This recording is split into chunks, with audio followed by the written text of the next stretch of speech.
Agora no seu rádio. JD1 no ar. As principais notícias do estado, do Brasil e do mundo. JD1 no ar. JD1 no ar. Apresentação Wesley Paiva. Apoio Senar MS, transformando vidas. Olá, segunda-feira, dia 15 de janeiro de 2024. A partir de agora, eu, Wesley Paiva, apresento o JD1 no ar com as principais notícias do estado, do Brasil e do mundo. Em parceria com 32 emissoras de rádios FM em Mato Grosso do Sul, o JD1 no ar tem o apoio do Senar MS, transformando vidas. Vamos conferir os principais destaques de hoje. Destaques do dia. Senado deve ouvir ministro da Fazenda sobre MP da reoneração e planos para a economia em 2024. Comissão aprova a inclusão da atividade de cuidador no Estatuto da Pessoa Idosa. Divulgação dos resultados individuais do Enem devem sair amanhã, terça-feira. INSS divulga percentual de reajuste dos benefícios pagos para quem recebe acima do salário mínimo. Está no ar. JD1 no ar. JD1 no ar. E vamos conferir como fica o tempo e o clima nesta segunda-feira. Do Clima Tempo Nacional, fala Luísa Cardoso. JD1 no ar. Previsão do tempo. A semana já começa com fortes pancadas de chuva em boa parte do país. A presença de uma área de baixa pressão próxima ao estado de São Paulo deve contribuir para manter essas instabilidades no sudeste e também em algumas áreas do sul brasileiro. As pancadas de chuva acontecem de maneira isolada desde o norte do Rio Grande do Sul até áreas do interior de Mato Grosso do Sul, boa parte de Minas Gerais e principalmente o território paulista, onde o volume acumulado deve ser mais expressivo nesta segunda-feira, até ocasionar alguns transtornos novamente, porque já choveu muito nos últimos dias e a chuva que chega agora com esse solo já saturado pode ocasionar alagamentos e enchentes. Então, muita atenção. No litoral de São Paulo e no Rio de Janeiro, a chuva é mais passageira. No Espírito Santo, boa parte das áreas em laranja no mapa, tempo firme prevalece ainda com pouca nebulosidade. E na região do sul de Goiás, interior de Mato Grosso, todas essas áreas mais escuras do mapa devem representar a chuva persistente, volumosa e muita nebulosidade, inclusive no litoral do Maranhão e áreas do norte do Pará também. A condição de calor continua, a temperatura volta a subir em áreas do sudeste. Máxima de 36 graus previstos para o Rio de Janeiro, 31 em Cuiabá, 29 em Manaus e 31 em Porto Alegre. JD1 no ar. Agro. E agora tem as principais cotações do mercado agropecuário de hoje, segunda-feira. Começando com a arroba do boi gordo, que está cotado a R$ 226,50. A arroba da vaca gorda, cotado a R$ 211. O milho seco, saca 60 quilos, cotado a R$ 48. E hoje a soja em grãos, também saca 60 quilos, está cotado a R$ 115. Essas foram as principais cotações do mercado agropecuário de hoje, segunda-feira. JD1 no ar. Notícias. O INSS divulgou o percentual de reajuste dos benefícios pagos para quem recebe acima do salário mínimo. O teto do benefício também subiu. Os novos valores também têm reflexo na tabela de contribuição dos trabalhadores. A reportagem é de Jéssica Gonçalves. A portaria que reajusta em 3,71% os benefícios do INSS, o Instituto Nacional do Seguro Social, acima de um salário mínimo, foi publicada nesta sexta-feira no Diário Oficial da União. São benefícios como as aposentadorias por tempo de contribuição, por idade e por invalidez, auxílio-doença, pensão por morte e o salário maternidade. O reajuste segue o INPC, o Índice Nacional de Preços ao Consumidor, do ano passado. Com isso, o atual teto do INSS vai ter um aumento de R$ 278, passando de R$ 7.507 para R$ 7.786 em 2024. Já os benefícios atrelados ao salário mínimo, como o BPC, benefício de prestação continuada, e o auxílio reclusão, vão ter um aumento de 6,97% e passam de R$ 1.320 para R$ 1.412. O INSS vai começar a pagar os benefícios de janeiro no fim do mês. Para quem ganha um salário mínimo, o pagamento da aposentadoria, pensão ou auxílio será feito entre os dias 25 de janeiro e 7 de fevereiro. Quem recebe além do mínimo vai ter o benefício depositado entre os dias 1º e 7 de fevereiro. Os reajustes das alíquotas progressivas de contribuição dos trabalhadores ao Instituto Nacional do Seguro Social pode ser conferida na página do Instituto na internet em gov.br/INSS.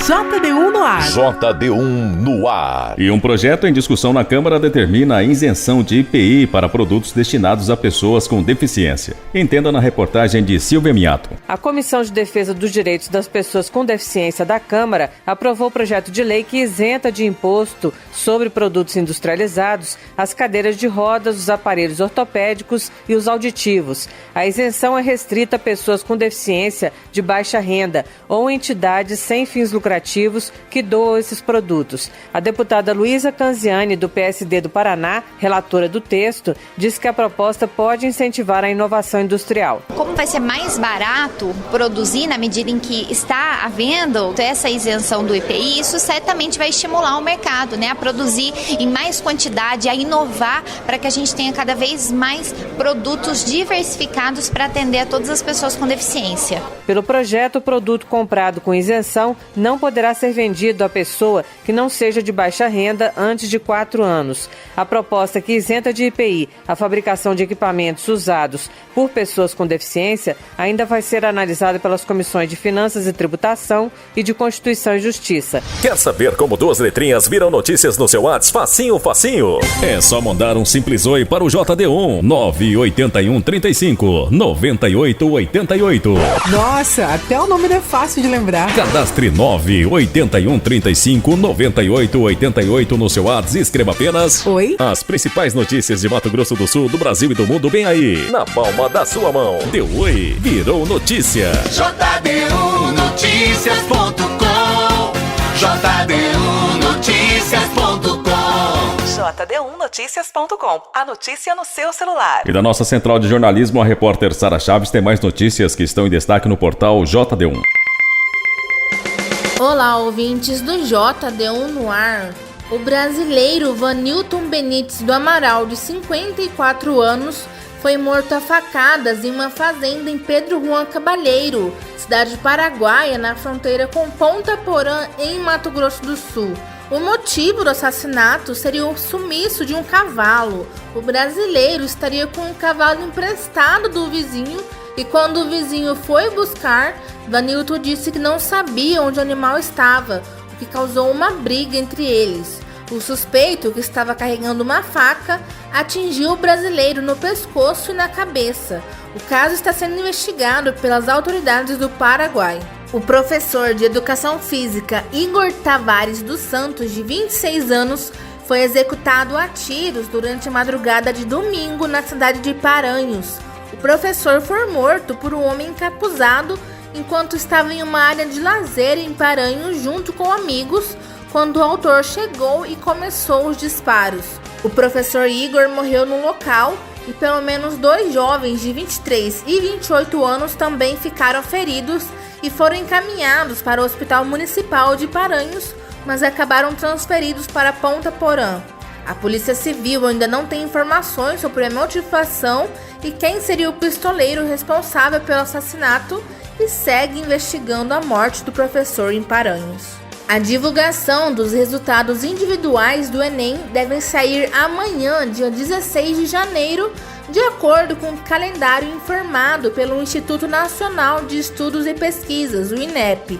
As provas foram aplicadas em 5 e 12 de novembro de 2023 na versão regular do exame. O Enem é a principal porta de entrada para o ensino superior no Brasil. Lembrando que essas notas permitem a concorrência de vagas em universidades públicas e privadas e até o financiamento de bolsas.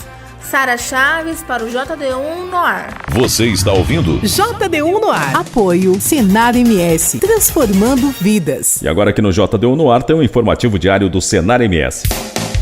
O recado de hoje é para você, feirante.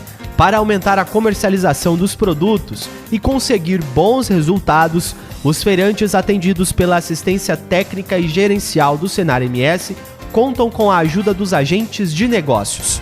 No primeiro semestre de 2023, foram 81 feirantes assistidos, com um total de R$24 mil em vendas. O feirante que se interessar deve ser produtor atendido pela ATEG e a feira precisa ter um número considerável de produtores. Saiba mais em senarms.org.br. JD1 no ar. Apoio Senar MS, transformando vidas.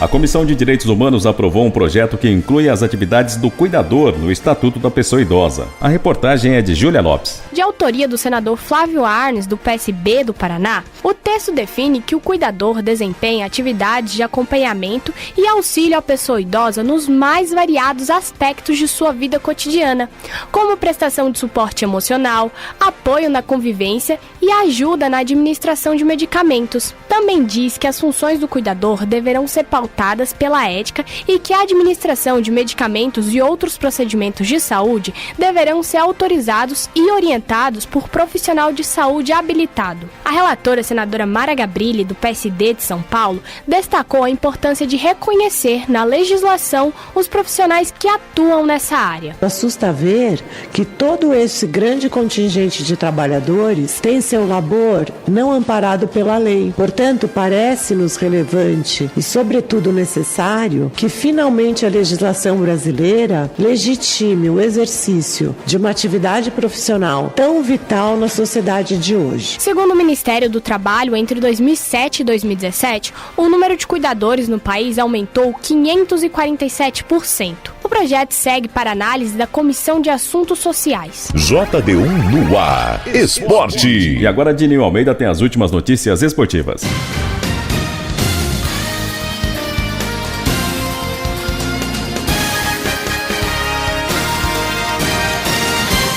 Corrida de Reis. Sul-mato-grossenses marcaram presença na maior corrida de rua de Mato Grosso, a Corrida de Reis. Mais de 70 atletas de Mato Grosso do Sul se juntaram aos competidores no estado vizinho durante a prova neste domingo.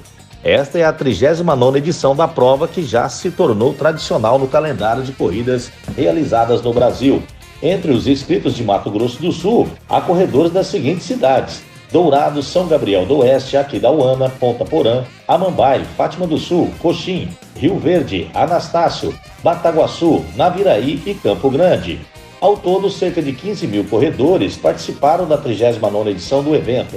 Além dos mato-grossenses e sul-mato-grossenses, corredores de 17 estados e do Distrito Federal também participaram, entre eles Acre, Bahia, Espírito Santo, Goiás, Minas Gerais, Pará, Paraíba, Pernambuco, Piauí, Paraná, Rio de Janeiro, Rondônia, Roraima, Rio Grande do Sul, Santa Catarina, São Paulo e Tocantins. Na categoria PCD, 57 pessoas se inscreveram, 21 mulheres e 36 homens. Já no pelotão de elite feminino, 35 mulheres. Na categoria elite masculino, foram 50 homens. A largada foi feita próximo à ponte Sérgio Mota, em Várzea Grande. Tem passagem por baixo do viaduto Murilo Domingos, percorre as avenidas Beira Rio, Tenente Coronel Duarte, Historiador Rubens de Mendonça, com chegada em frente à Praça das Bandeiras. O percurso, homologado pela Confederação Brasileira de Atletismo e Federação de Atletismo de Mato Grosso, tem 10 quilômetros de distância. Os campeões das categorias masculino e feminino levaram R$40 mil cada. Além disso, nesses dois grupos, os 5 melhores classificados que compõem o pódio também garantiram o prêmio em dinheiro e um troféu. Nas categorias Pessoa com Deficiência, PCD, somente os primeiros que cruzaram a linha de chegada receberão os valores em dinheiro, além de troféu e medalhas. Os medalhistas de ouro dos grupos cadeirantes, masculino e feminino, deficiente visual, deficiente físico e deficiente intelectual, embolsam R$1.000 cada. Houve ainda premiação por faixa etária. O primeiro colocado de cada faixa recebeu R$300. Futebol sul-mato-grossense. Portuguesa confirma jogadores renovados para 2024. De volta à elite do futebol estadual, a Portuguesa confirmou a renovação de contrato com 9 jogadores da Série B para a temporada de 2024, sendo o principal compromisso do Campeonato Sul-Mato-Grossense de Futebol Série A. Titular absoluto na Série B e um dos líderes do time, o atacante Everton Lima, o Tizil, segue na equipe, assim como Dudu Macedo, atleta de 18 anos que estreou no profissional vestindo as cores da Lusa e marcando um gol contra o misto na segunda rodada da segunda divisão. Os volantes Adriano Ferreira, Gabriel Vieira e Railan Dourado também tiveram a renovação confirmada. O meio-campista Igor Neri também fica na Portuguesa. Na zaga, Felipe Codô e Pablo Vegas permanecem no time e no gol a renovação de João Vitor foi sacramentada. Os demais jogadores contratados conforme o clube serão anunciados na próxima semana. O primeiro compromisso do elenco será no dia 21 de janeiro contra o Coxim, no estádio André Borges, às 15 horas. Futebol Internacional, FIFA The Best 2023. A cerimônia da FIFA The Best 2023 acontece nesta segunda-feira em Londres, na Inglaterra. Haaland, Kylian Mbappé e Lionel Messi disputam o prêmio de melhor jogador do mundo no masculino. Aitana Bonmati, Jennifer Hermoso e Linda Caicedo são as indicadas no feminino. Serão entregues também os prêmios de melhor goleiro, melhor goleira, melhor técnico, melhor técnica e do prêmio Puskás para o gol mais bonito. A FIFA também divulgará os vencedores do troféu Fair Play, o Fanward que premia um torcedor, assim como as seleções masculina e feminina do ano, com os 11 melhores da posição. Finalista entre os homens, Lionel Messi não terá a seu favor a conquista da Copa do Mundo do Catar, em dezembro de 2022. O período de análise dos prêmios masculinos vai entre o dia 19 de dezembro de 2022, logo após o Mundial, até o dia 20 de agosto de 2023. Os prêmios femininos consideram a Copa do Mundo Feminina que ocorreu na Austrália e Nova Zelândia em 2023. O intervalo de análise é entre 1º de agosto de 2022 até 20 de agosto de 2023. 2 brasileiros são indicados a prêmios na cerimônia desta segunda-feira. Ederson, do Manchester City, concorre a melhor goleiro com Courtois, do Real Madrid, e Yazine Bonu, do Al Hilal. O meio-campista Guilherme Madruga, do Botafogo de São Paulo, também concorre ao prêmio Puskás de gol mais bonito com Júlio Enciso, do Bridgton, e Nuno Santos, do Sporting. Copa São Paulo de Futebol Júnior, terceira fase. Tivemos 8 jogos ontem. O América Mineiro venceu o Capital do Distrito Federal por 2-0. O Novo Horizontino venceu o Tiradentes do Piauí por 3-0. Corinthians goleou o Atlético Goianiense por 4-1. O Ituano venceu o Criciúma por 3-0. O Grêmio venceu o Coimbra por 4-2. Atlético Paranaense venceu a Ponte Preta por 2-1. O CRB venceu o Fortaleza por 1-0. E o São Paulo venceu a Ferroviária por 2-1. A terceira fase da Copa São Paulo de Futebol Júnior chega ao fim nesta segunda-feira com mais 8 jogos. Os 16 times que entram em campo neste último dia da terceira fase são Flamengo, Palmeiras, Cruzeiro, Santos, Vitória, Coritiba, Taubaté, Atlético Guaratinguetá, Juventus de São Paulo, Ibrachina, Botafogo de São Paulo, Espera, Aster Itaquá, Água Santa, Portuguesa e São José do Rio Grande do Sul. A copinha termina no dia 25 de janeiro. Supercopa da Espanha. A Supercopa é da Espanha, mas foram os brasileiros que tomaram conta. E um deles reinou. Com 3 gols de Vinícius Júnior, o Real Madrid goleou o Barcelona por 4-1 neste domingo, na Arábia Saudita, e conquistou o título pela 13ª vez. Rodrigo fez o outro gol do campeão, e Lewandowski marcou o único do Barça, e agora deixa Xavi mais pressionado.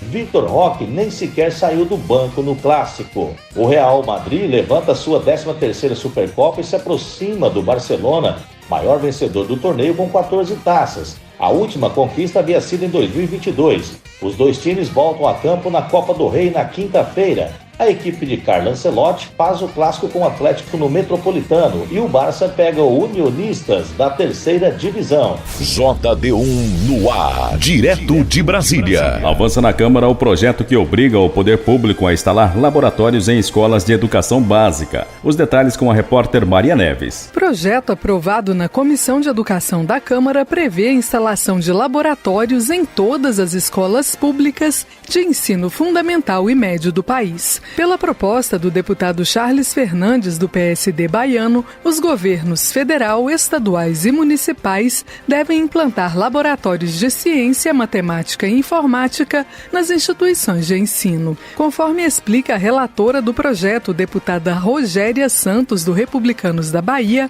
a medida já está prevista no Plano Nacional de Educação, PNE. O trabalho agora, conforme a deputada, será conseguir orçamento para a implantação dos laboratórios durante o debate do próximo PNE. Vamos lutar para conseguir o orçamento para implementar isso, porque essa é uma luta da Comissão de Educação e a gente que faz parte dela, a gente vai lutar. E agora, inclusive, com as discussões que vão acontecer do novo PNE, do novo Plano Nacional de Educação, que terá que começar a vigir a partir de 2025, nós podemos sim e vamos levar esse debate com muita força para a implementação. De acordo com o Censo Nacional da Educação de 2018, naquela época, 38,8% das escolas de ensino médio da rede pública contavam com laboratórios de ciência. O levantamento não trouxe informações relativas ao ensino fundamental. Pelo texto aprovado, a União, os estados e os municípios estudarão os investimentos necessários e as etapas a serem seguidas para a montagem dos laboratórios, que deverão contar com o envolvimento da comunidade escolar. Ainda conforme a proposta, a implantação dos laboratórios ficará condicionada à formação continuada de professores em ciências, matemática e informática. O projeto ainda será analisado pelas comissões de Finanças e Tributação e de Constituição e Justiça. De Brasília, Maria Neves. Está pronto para ser votado pelo plenário da Câmara o projeto de lei que institui a Política Nacional de Cuidado Integral às pessoas com doença de Alzheimer e outras demências. A reportagem é de Paula Moraes. A doença de Alzheimer é um transtorno neurodegenerativo progressivo que foi descrito pela primeira vez em 1906 pelo psiquiatra alemão Aloysius Alzheimer. Não tem cura, apenas tratamento medicamentoso para melhorar os sintomas e reduzir a progressão. Os sintomas podem se iniciar com dificuldades na memória para acontecimentos recentes. Depois, os problemas com a memória vão piorando e o doente entra na fase de demência. Chega um ponto em que a pessoa perde sua autonomia, sua capacidade de exercer atividades básicas, como se vestir. Segundo o neurologista Adalberto Studart Neto, pode levar até 10 anos para que o doente chegue a essa fase de completa dependência. O médico também explica que o diagnóstico da doença de Alzheimer é clínico, após serem descartadas outras enfermidades, pois seria preciso examinar o cérebro da pessoa para detectar a doença. O diagnóstico da doença de Alzheimer é um diagnóstico que definitivo, de certeza, seria dado pós-mortem. Ou seja, a pessoa morreria, você avaliaria o cérebro ou por biópsia. Sem que ninguém vai fazer biópsia nem aguardar a pessoa morrer. Então, diante de várias pesquisas ao longo de décadas, verificou-se características clínicas, sintomas que dessem a maior probabilidade daquela pessoa ter a doença de Alzheimer. Studart Neto defende a necessidade de o sistema de saúde brasileiro estar mais preparado para lidar com o Alzheimer. Segundo ele, tem havido um esforço de várias entidades médicas no sentido de melhorar a capacitação dos médicos para o diagnóstico. Em 2022, a Academia Brasileira de Neurologia publicou as recomendações para o diagnóstico e tratamento de várias demências, incluindo a doença de Alzheimer. Essas recomendações, elas visam não apenas o médico especialista, mas o médico geral, o médico da família, para que ele seja capaz de reconhecer um paciente que possa ter doença de Alzheimer e encaminhá-lo para o especialista para uma melhor avaliação. Então, a gente tem que tirar esse estigma que esquecimento, dificuldade de memória é normal do envelhecimento. Não é. A Comissão de Constituição e Justiça da Câmara aprovou um projeto que cria a Política Nacional de Enfrentamento à Doença de Alzheimer e outras demências. A política, segundo o texto aprovado, deve ter a participação de instituições de pesquisa, comunidade acadêmica e científica e sociedade civil. O poder público fica obrigado a orientar as redes pública e privada de saúde sobre as doenças, incluindo a identificação de sinais e sintomas em fases iniciais. Segundo a proposta, órgãos gestores do SUS deverão incluir em banco de dados as notificações relativas à ocorrência das enfermidades. O objetivo é facilitar a disseminação de informação clínica e apoiar a pesquisa médica. O SUS também deverá apoiar o desenvolvimento de tratamentos e medicamentos. Segundo a relatora na comissão, deputada Laura Carneiro, do PSD do Rio de Janeiro, a proposta ajuda a organizar e aumentar o combate às demências. O interessante do projeto é que, além da política pública, ele faz com que essa política seja uma política de vários componentes, intersetorial mesmo. Então, sociedade civil, sociedade acadêmica, sociedade científica, instituições de pesquisa, todos acoplados à rede pública para efetivamente identificar os sinais, identificar os sintomas, fazer os relatórios, para que exista um banco de dados e para que você possa acompanhar as enfermidades e ampliar os estudos, não de cura, mas de diminuição dos efeitos. Ainda de acordo com o projeto, a política nacional deverá seguir o Plano de Ação Global de Saúde Pública da Organização Mundial da Saúde em resposta à demência e estimular hábitos de vida visando a promoção da saúde e prevenção de comorbidades. A proposta ainda depende de análise pelo plenário da Câmara. De Brasília, Paula Moraes. E termina aqui o JD1 no ar de hoje, segunda-feira, dia 15 de janeiro. Com a apresentação de Wesley Paiva, o JD1 no ar é uma iniciativa do JD1 Notícias em parceria com 32 emissoras de rádios FM em Mato Grosso do Sul e conta com o apoio do Senar MS. Para você ouvir novamente essa edição em podcast ou acompanhar outras notícias do estado, do Brasil e do mundo, acesse a qualquer momento o nosso portal www.jd1noticias.com. Ótima segunda e uma excelente semana a todos e até amanhã. Você ouviu as principais notícias do estado, do Brasil e do mundo. JD1 no ar. Apoio Senar MS, transformando vidas.